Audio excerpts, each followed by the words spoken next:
இந்த உலகத்தில் எல்லாருமே பிச்சைக்காரன் தான். எப்படி சொல்கிறேன்னு கேளுங்க.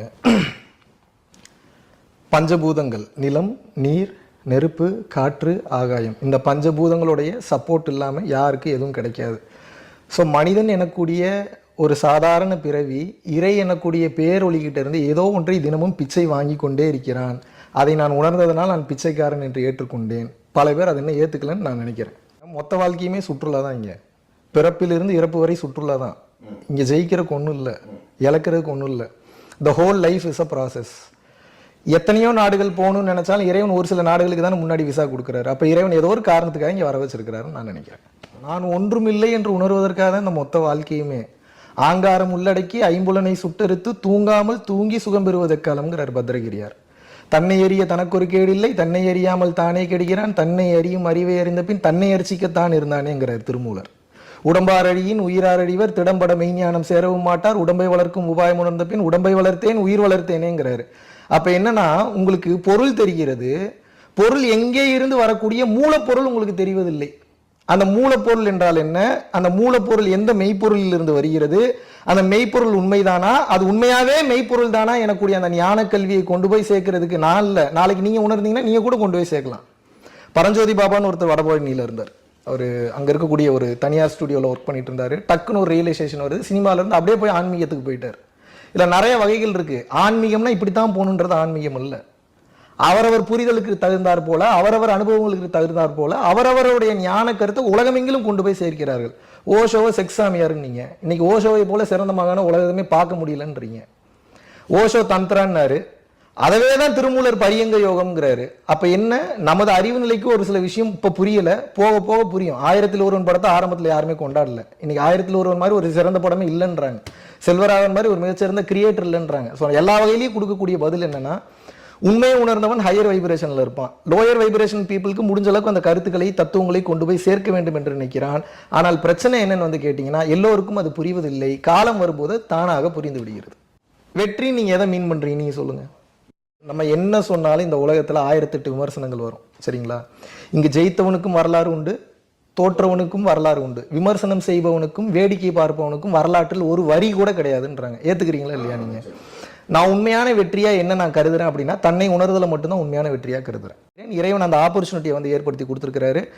ஸோ என் சார்பா நான் என்ன நினைக்கிறேன்னா, நான் வெற்றி பெற்று விட்டேன், அதுல மாற்று கருத்து இல்லை. இங்க பாருங்க, மெட்டீரியல் வேற, ஸ்பிரிச்சுவல் வேற. ரெண்டையும் போட்டு கன்ஃபியூஸ் பண்ணிக்காதீங்க. ஸ்பிரிச்சுவல்லாம் மெட்டீரியல் வராது, அது வேற, அது வேற கான்செப்ட். இந்த உலகத்துல வெற்றி என்பது ஒன்றே ஒன்றுதான், நல்லா புரிஞ்சுக்குங்க. ஆடு நாடு தேடினும் யானை சேனை தேடினும் கோடிவாசி தேடினும் குறுக்கே வந்து நிற்குமோ, எதுவும் வராதுங்கிறாங்க கடைசி வரைக்கும். எத்தனை ஆடு, எத்தனை நாடு, எவ்வளவு சேனாதிபதி படை, எத்தனை யானை படை, எதுவும் வராது. சிவவாக்கியர் சொல்றாரு. ஃபைனலா என்ன அப்ப எதுப்பா கூட வரும்? ஓடியிட்ட பிச்சையும் உகந்து செய்த தர்மமும் சாடிவிட்ட குதிரை போல் தர்மம் வந்து நிற்குமே. தர்மம் செய்ய சொல்றார் இறைவன், தர்மம் செய்து கொண்டே இருக்கிறேன் இறையருளால். தர்மத்தை காப்பாற்ற சொல்கிறார் இறைவன், தர்மத்தை காப்பாற்றுவதற்கு உண்டான முயற்சியில் இருக்கிறேன். பல உயிர்களை தான தர்மங்கள் செய்ய வைக்கிறேன். இதுக்கு மேல என்ன வெற்றி பெறணும்னு நீங்க நினைக்கிறீங்க? நான் தேர்ந்தெடுக்கவில்லை, தேர்ந்தெடுக்கப்பட்டேன். எனக்கு ஆன்மீகத்துக்கு சம்மந்தமே இல்லை, சுத்தமா இது எனக்கு பிடிக்கவே பிடிக்காத விஷயம். எனக்கு கடவுள் மேல நம்பிக்கையே இல்லை. என்னை மாற்றி ஓங்கி தலையில் ஒரு கொட்டு கொட்டி உட்காரதான் வாழ்க்கைன்னு உட்கார வச்சுட்டாங்க. அந்த புரிதல் வந்ததுக்கு அப்புறம் அதில் பயணம் பண்ணிட்டு இருக்கேன். மெடிடேஷன்ல இருக்கும்போது எல்லாரும் ஒரு தவறான புரிதல்ல இருக்காங்க. மெடிடேஷன் பண்றவங்க, தியானம் பண்றவங்க, தவம் பண்றவங்களுக்கு கோபமே வராது, கோபம் சுத்தமாக வராது. தவறான ஒரு கருத்து. மெடிடேஷன் பண்றவங்க தான் கோபம் அநியாயத்துக்கு வரும். ஏன் அப்படின்னா, பார்த்தோன்னே உண்மை புரிஞ்சிடும், இன்டென்ஷன்ஸ் புரிஞ்சிடும், என்ன பேச வராங்கன்றது டக்கு டக்குன்னு சென்ஸ் ஆகும். அப்ப என்னன்னா, நீ முன்னாடி நடிச்சதை விட இப்போ அதிகமாக நடிக்க வேண்டியதாக இருக்குது. சிரிச்சுக்கிட்டே இருக்கணும், நல்லா இருக்கீங்களா, இன்னும் சாப்பிட்டீங்களா அப்படின்னு கேட்கணும். அவன் உங்களை ஆப்படிக்க வந்திருக்கான்னு தெரியும், இருந்தாலும் அதை உடனே நீங்கள் எக்ஸ்பிரஸ் பண்ண முடியாது. அப்போது ஞானிகள் மகான்கள் என்ன பண்ணுறாங்க, கோவப்படாமல் இல்லை, கோவம் வருது, கோவத்தை காட்டாமல் நல்லா நடிச்சு பழகிட்டாங்க. அறச்சீற்றம் அவசியம். அறத்திற்காக சீற்றப்படாமல் நீங்கள் எதுக்காக போய் சீற்றப்பட போறீங்க? நீங்கள் சாப்பிட்ற சாப்பாட்டிலேயே கொஞ்சோண்டு காரம் சேர்த்துக்கிறீங்க, நீங்க சாப்பிட்ற சாப்பாட்டுல கொஞ்சோண்டு மிளகு சேர்த்துக்கிறீங்க, நீங்க சாப்பிட்ற சாப்பாட்டுல உங்களுக்கு வேணுங்க கூடிய எல்லாத்தையுமே வந்து சேர்த்துக்கிறீங்க. அப்ப நான் வந்து என்ன வந்து கேட்கிறேன், நீங்கள் சாப்பிடக்கூடிய சாப்பாடுகளில் ஆரம்பத்துல இருந்து நம்ம என்ன மாதிரியான ஒரு மைண்ட் செட்ல வந்து வளர்ந்துட்டோம்னா, இப்ப நான் வந்து ஒரு சாப்பாடு சாப்பிட்டுட்டு இருக்கேன், அந்த சாப்பாட்டில் எனக்கு வந்து சுகமான டேஸ்ட் மட்டும்தான் இருக்கணும், இனிப்பான டேஸ்ட் மட்டும்தான் இருக்கணுன்றது எந்த விதத்தில் நியாயம்? அறுசுவை இருந்தால் தான் அது உணவு. ஏன்னா ஆரம்பத்துலேருந்து சாகிற வரைக்கும் எனக்கு நல்லது மட்டும்தான் நடந்துட்டு இருக்கணுன்றது எந்த விதத்தில் நியாயம்னு கேட்குறேன். முதல்ல அந்த கான்செப்டே தப்பு. நான் சுகமாக வாழணுன்ற கான்செப்டே தப்பு. கம்ஃபர்டபுள் ஜோன்லேருந்து வெளியில் வர்றதாங்க ஆன்மீகம். உங்களை நீங்கள் டிஸ்கம்ஃபர்ட் பண்ணிக்கிறது தான் ஆன்மீகம். சுகமான வாழ்க்கையில் இருக்கிற பேர் இப்போ நீங்கள் இந்த வீட்டில் உட்காந்துருக்கிறனால ஏதோ சொஃபஸ்டிகேட்டடான பர்சன் நினச்சிக்காதீங்க. டப்புன்னு போய் வெளியே படுக்க சொன்னாலும் படுத்துருவேன். ஒரு நாள் 2 நாள் எவ்வளோ நாள் வேணாலும் படுத்து. அவசியமான முக்கியம் அது. புரியுதா உங்களுக்கு? எவன் ஒருவன் தன்னை தாழ்த்தி கொள்கிறானோ, எவன் ஒருவன் தன்னை மிகவும் கஷ்டமான சூழ்நிலையில கொண்டு போய் செலுத்தி அதுல இருந்து வெளியில வர்றதுக்கு உண்டான ட்ரிக்கை, அந்த மெத்தடை வந்து கண்டுபிடிக்கிறானோ அவன் ஜெயித்து விட்டான் என்ற அர்த்தம். ஒவ்வொரு உடம்பிற்குள்ளேயும் ஒரு ஆற்றல் என்பது தூங்கி கொண்டிருக்கிறது. அது பேசலாம் புரியாது. அதை ஆக்டிவேட் பண்றதுக்கு சர்டன் யோகிக் மெத்தட்ஸ் இருக்கு. அதை ஆக்டிவேட் பண்ணும்போது தன் சக்தியை தன்னால் உணர முடியும். அதான் ஃபர்ஸ்ட் பாயிண்ட், ரியலைசேஷன் பாயிண்ட். அதுக்கப்புறம் கடைசி வரைக்கும் நான் இப்படியே உங்களுக்கு பண்ணிட்டு இருப்பேன்னு கிடையாது. இதை நீங்களே எப்படி கிரியேட் பண்ணிக்க முடியுன்ற அந்த மெத்தட் சொல்லி கொடுத்துறோம். அதான் பரம்பொருள் யோகம். பாரு, பண்ணு, மாற்றம் தெரியுதா, கண்டினியூ பண்ணு, இல்லாட்டினா விட்டுட்டு அடுத்த வேலையை பாரு. இந்த உலகத்துல சேவைனா ஞானத்தை கொடுப்பது மட்டும்தான். முதலில் தானம், அப்புறம் ஞானம். ஏன்னா வெறும் வயிற்றில் வேதாந்தத்திற்கு இடமில்லை. ஞானம்னா என்ன?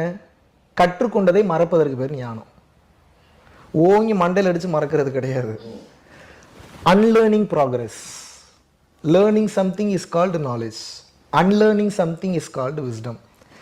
இந்த மொத்த உலகம் கற்றுக்கொள்வதை சொல்லிக் கொடுக்கிறது. நான் கற்றுக்கொள்வதை எப்படி மறக்க வேண்டும் என்பதை சொல்லிக் கொடுக்கிறேன். ஏன் நான் மறக்கணும் அப்படின்னா, மறந்தீங்கன்னா வேற ஒன்று நடக்கும், அதை அனுபவிங்க. அப்புறம் நீங்களே எல்லாத்தையும் மறக்கணுன்ற ஆசை தானாக வந்துடும். That is called wisdom. ஆதாரம் இல்லை என்றால் ஒரு விஷயம் நடக்கவே இல்லைன்ற அந்த தைரியம் உங்களுக்கு யார் கொடுத்தது? அப்படி எப்படி நீங்க சொல்ல முடியும்? என் கண்ணால் ஒரு விஷயத்தை நான் பார்க்கவில்லை என்றால் அது நடக்கவில்லை என்று ஒருபோதும் சொல்ல முடியாது இல்லையா? நான் ஏற்றுக்கொள்கிறேன், உங்களுக்கு ஆதாரம் தேவைப்படுகிறது, நான் இல்லை என்று சொல்லவில்லை. அதற்காக ஆதாரம் இல்லாத விஷயங்கள் உண்மை இல்லை என்று சொல்வதற்கு யாருக்குமே ரைட்ஸ் இல்லைன்னு சொல்றேன். அப்படி பார்த்தா சித்தர்கள் எழுதி வச்சுட்டு போனதுக்கு எதுவுமே ஆதாரம் இல்லை, என்ன பண்ணுவீங்க? அப்ப சித்தர்களை இன்ஃப்ளூயன்ஸ் பண்ணாங்க, அவங்க பண்ணது தப்புன்றீங்களா நீங்க? நம் மூதாதையர்கள் பண்ணது தப்புன்றீங்களா நீங்க? இன்ஃப்ளூயன்ஸ்ன்றது என்னங்க? நல்ல விஷயத்தை திணிக்கிறது தானுங்க. நல்ல விஷயத்தை இன்ஃப்ளூயன்ஸ் பண்ணா ஏத்துக்கங்க. ஆதாரம் இல்லாத விஷயங்கள் 1008 விஷயங்கள் இந்த உலகத்துல இருக்கு. எல்லாத்துக்கும் நீ ஆதாரம் கொடுன்னா, ஆதாரம் கொடுக்கறதுக்காக நான் வரல. நல்லா புரிஞ்சுக்கணும். ஆதாரம் கொடுக்கறது என் வேலையும் இல்லை. சித்தர் பெருமக்கள் கூறிவிட்டு சென்ற கருத்துக்களை ஒவ்வொரு உயிர்களிடத்திலும் கொண்டு போய் சேர்க்க வேண்டியது ஒவ்வொரு மகான்கள் மற்றும் சித்த புருஷர்களின் கடமை. அதை வந்து இந்த உலகம் மிகச் சிறப்பாக அந்தந்த காலகட்டத்தில் வரவங்க செஞ்சுட்டு இருக்கிறாங்க. இதுக்கு ப்ரூஃப் இருந்தா தான் நான் நம்புவேன்னு சொல்றியா? ப்ரூஃப் கொடுக்க முடியாது, முடிஞ்சதை பார்த்துக்க. இல்லை எனக்கு ப்ரூஃப் இருந்தால் தான் ஃபாலோ பண்ணணும்னு நீங்க சொல்றியா? பண்ணாத, ஃபாலோ பண்ண. நீ ஏன் ஃபாலோ பண்ற? நான் என்ன சொல்றேன், இல்லையா எனக்கு ஒண்ணுமே தெரியல, இங்கிருந்து பார்த்தா ஒண்ணும் தெரியல, அறிவு கட்ட முட்டா பிள்ளை, வாடா இந்த பக்கம் வந்து இருந்து பாடுறா தெரியுங்கிற. நீங்க என்ன சொல்றீங்க? எனக்கு தெரிய மாட்டேங்குதுங்கன்றீங்க. அது மறைச்சுக்கிட்டு இருக்குப்பா, தெரியாது, கொஞ்சம் நான் வந்து நிக்கிற இடத்துல இருந்து பாரு தெரியும்னா, இல்ல நான் இங்க இருந்துட்டு தான் பண்றீங்க. சரி பாத்துங்க, தெரியாதுன்னு நான் சொல்லிடுறேன். நம் மூதாதையர்கள் முன்னோர்கள் என்ன சொன்னாங்களோ அந்த பக்கம் வந்து நின்று பாருங்கன்றேன். நான் சொல்ல வேண்டியது ஒன்றே ஒன்றுதான், அன்பை பகிர்வோம். ஏன்னா இந்த உலகத்துல ஒரு காலகட்டத்துக்கு மேல நிறைய மில்லியனர்ஸ் வந்துட்டாங்க, நிறைய பில்லியனர்ஸ் வந்துட்டாங்க. இந்த உலகத்துல வேணுங்கிற சக்சஸ்ஃபுல் பீப்புள் நிறைய இருக்காங்க. இப்போ இந்த உலகத்துக்கு அவசியமான விஷயம் என்ன? Healers, care taking person, motivational personality, spiritual people தான் வேணும், ஹீலிங் பீப்புள் வேணும். ஒன்றும் இல்லடா பார்த்துக்கலாம்டா அப்படின்ற ஒரு வார்த்தை சொன்னாலே முக்காவாசி பிரச்சனை முடிஞ்சு. இன்னைக்கு அதை சொல்றதுக்கு ஆள் இல்லை. நான் எவ்வளோ சொத்து சம்பாதிச்சிருக்கேன் பார்த்தியா, என் வீடு எவ்வளோ பெருசு இருக்கு பார்த்தியா, நான் எவ்வளோ பெரிய கார் வச்சிருக்கேன் பார்த்தியா, நான் எவ்வளோ சொத்து சேர்த்துருக்கேன் பார்த்தியா, இப்படி பில்டப் பண்ணுறதுக்கு தான் ஆட்கள் வந்து ஜாஸ்தி இருக்கிறாங்களே தவிர, யாராவது நான் ஒரு வீடு வாங்கிட்டேன், ஆப்போசிட்ல இருக்கிறோம் அந்த வீடு அவனுக்கு இல்லாமல் இருக்கலாம், அவனுக்கு நம்ம என்ன ஐடியா கொடுக்கலாம் அப்படின்ற எண்ணம் இன்னைக்கு யாருக்கும் வரதில்லை.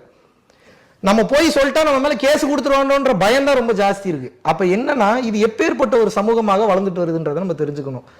பகிர்தல் தான் வாழ்க்கையே, தெரிந்ததை சொல்லிக் கொடுத்தல் தான் வாழ்க்கை, பகிர்ந்து உண்ணுதல் தான் வாழ்க்கை, பகுத்துண்டு பல்லுயிர் ஓம்புங்கிறார் திருவள்ளுவர். ஸோ பகிர்தல், அதில் இருக்கக்கூடிய விஷயம் தெரிஞ்சிருச்சுன்னா வாழ்க்கை சிறப்பாக இருக்கும். இன்னைக்கு இருக்கக்கூடிய ஷேர்லாம் ஃபேஸ்புக்கில் மட்டும்தான் இருக்கு, இன்னைக்கு இருக்கக்கூடிய ஷேர்லாம் வாட்ஸ்அப்பில் மட்டும்தான் இருக்கு. செல்வத்தை ஷேர் பண்ணுறது, நாலேஜை ஷேர் பண்ணுறது, அறிவை ஷேர் பண்ணுறது இல்லை. ஏன்னா அதுக்கு பேர் சீக்கிரட்டான். அந்த சீக்கிரட்டை ஷேர் பண்ணிட்டா ஒருத்தன் வளர்ந்துருவானா, நம்ம வீணா போயிடுவோமா? டேய் லூசு போயில, நீ வளர்த்து விடலன்னா வேற எவனா ஒருத்தன் வந்தா அவனை வளர்த்து விட்டுருவான், அந்த புண்ணியமும் உனக்கு போச்சா? அப்ப விஷயம் என்னன்னா, இந்த உலக மக்கள் அனைவரும் பகிர்ந்து வாழ வேண்டும், தெரிஞ்ச விஷயங்களை சொல்லி கொடுத்து வாழணும், அன்பை பகிரணும். அந்த அன்பு அந்த உயிருக்கு எந்த வகையில புரியுமோ அந்த வகையில் அந்த அன்பை பகிரும் போது அந்த உயிர் அடுத்த கட்டம் போகும், நாமும் அடுத்த கட்டம் போகும் என்று கூறி நல்ல ஒரு வாய்ப்பிற்கு மீண்டும் ஒருவரை நன்றி கூறி விடைபெறுகிறேன். நன்றி, வணக்கம்.